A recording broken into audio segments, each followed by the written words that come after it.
Syrie ce que l'on sait sur la nature des bombardements sur Douma. Selon des bilans encore provisoires, dressés par des ONG proches de l'opposition au régime Assad, ces frappes, survenues samedi 7 avril et attribuées à l'aviation syrienne, ont fait entre une quarantaine et une cinquantaine de morts. Dimanche en milieu d'après-midi, les autorités syriennes ont annoncé un accord pour l'évacuation des combattants de Jaïk al-Islam. Les responsables de ce groupe n'ont pour l'instant pas confirmé être prêts à quitter Douma. Douma est la dernière ville de la Ghouta orientale, une zone en périphérie de la capitale syrienne, à ne pas avoir été reconquise par les troupes gouvernementales. Celle-ci mène dans cette région une violente offensive, lancée mi-février, qui a causé la mort de 600 civils et débouché sur la reddition de milliers de rebelles, transférés, avec leurs familles, vers le nord de la Syrie. Le groupe salafiste Jaïk al-Islam, qui contrôle Douma, a rejeté jusque-là les offres d'évacuation de la Russie, alliée du régime syrien, ce qui a conduit l'armée syrienne à reprendre ses bombardements, vendredi, après une dizaine de jours d'accalmie.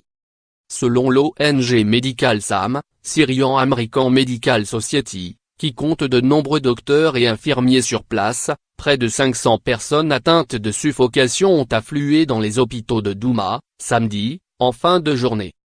Les patients présentaient des symptômes d'exposition à un agent chimique, selon l'organisation, comme des difficultés respiratoires, un ralentissement du rythme cardiaque et des brûlures de la cornée. De la mousse s'échappait de leur bouche et ils dégageaient une odeur semblable à celle du chlore, affirme un communiqué de SAM. Aucune enquête n'a pu être menée pour l'instant pour déterminer avec précision le type d'agent chimique employé dans l'attaque.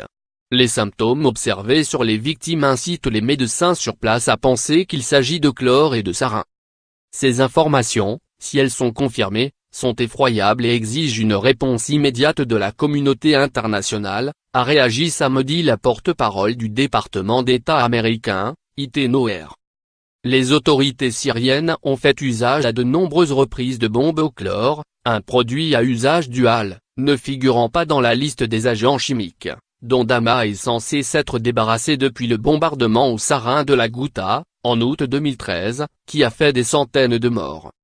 Samedi, parmi les centaines de personnes qui ont afflué dans les centres médicaux de Douma, 6 sont décédés, selon SAM, dont une femme atteinte de convulsions et d'un rétrécissement des pupilles, des symptômes associés à l'usage de sarin, un produit beaucoup plus létal que le chlore.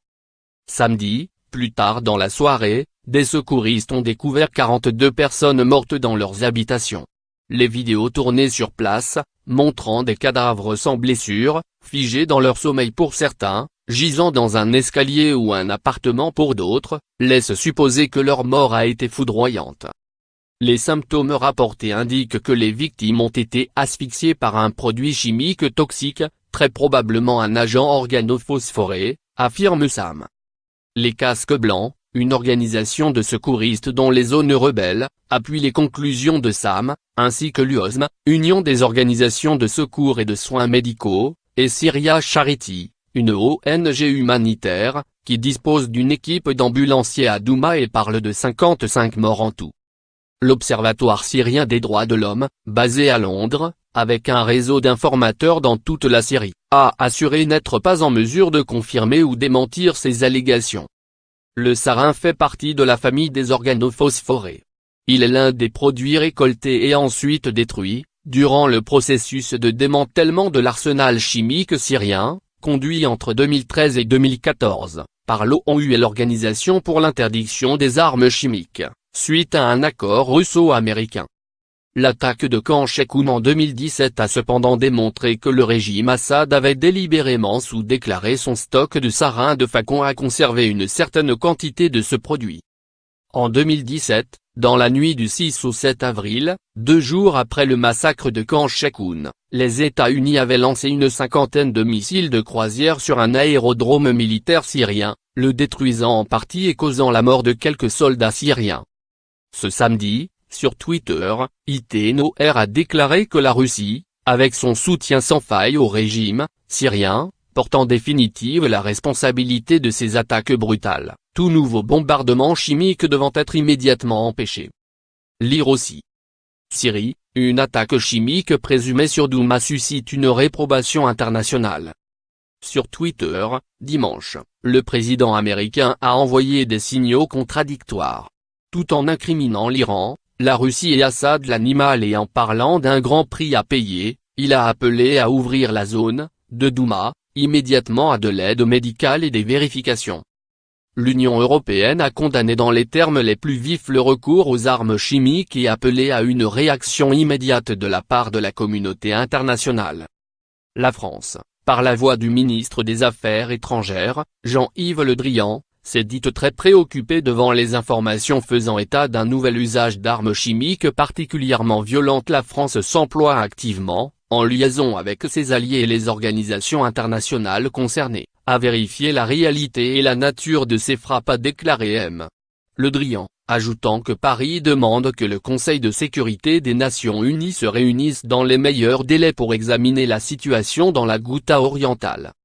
Mi-février, Emmanuel Macron avait déclaré, sur les armes chimiques, j'ai fixé une ligne rouge, je la réaffirme très clairement. Si nous avons des preuves avérées que les armes chimiques proscrites par les traités sont utilisées, nous frapperons l'endroit d'où ces envois sont faits ou sont organisés. La ligne rouge sera respectée par une réplique. La presse officielle syrienne pour sa part a accusé les insurgés de diffuser des fausses informations pour tenter de ralentir la progression des forces gouvernementales.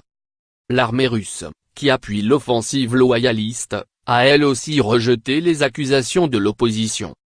Nous sommes prêts, une fois que Douma sera libéré, à envoyer immédiatement des spécialistes russes en défense nucléaire, chimique et biologique pour recueillir les données qui confirmeront que ces assertions sont montées de toutes pièces, a déclaré le général russe Yuri Evtushenko.